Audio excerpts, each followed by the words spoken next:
Hello guys, welcome to my channel. সবাই কেমন আছো? তো চলো আজ সারাদিনের একটা মিনি ব্লগ তোমাদের সাথে শেয়ার করছি। আজ একটু বেরিয়েছিলাম মায়ের সাথে।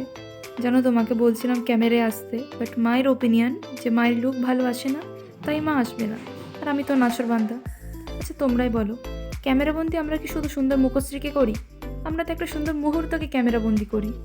মানুষের মেমোরিতে কতটুকুই বা স্টোর করা যায় বলো তো? সবটুকু তো আর যায় না। কিন্তু জীবনের সুন্দর মুহূর্তকে আমরা একটা ফটোর মাধ্যমে সঞ্চয় করতে পারি। তোমাদের কি মত অবশ্যই জানিও। আজ বাড়ি ফিরে জগদ্ধাত্রী ঠাকুর দেখতে গেছিলাম। আমাদের পাড়ায় জগদ্ধাত্রী পূজা হচ্ছে, তো আজ মায়ের সাথে একটু মণ্ডপে গেলাম। মায়ের মূর্তি অসাধারণ হয়েছে। ছোটোবেলায় মায়ের কাছে শুনেছিলাম যে জগদ্ধাত্রী মানে নাকি জগতের ভার যিনি ধারণ করেন তিনিই জগদ্ধাত্রী, তাই আমরা মাকে পূজা করি। তিনি এই জগতের ভার ধারণ করে আছেন। বাড়ি ফিরে একটু পড়াশোনা করলাম, যেহেতু সামনেই পরীক্ষা আসছে। বাঙালি আর যাই হোক, পরীক্ষা দরজার গড়ায় এসে গেলে জোর কদমে সব কিছু ভুলে লেগে পড়ে, আর আমিও সেই ক্যাটাগরিতেই পড়ি। যাই হোক, গুড নাইট, ভালো থেকো, টাটা, বাই বাই। ভালো লাগলে প্লিজ চ্যানেলটাকে সাবস্ক্রাইব করে দিও।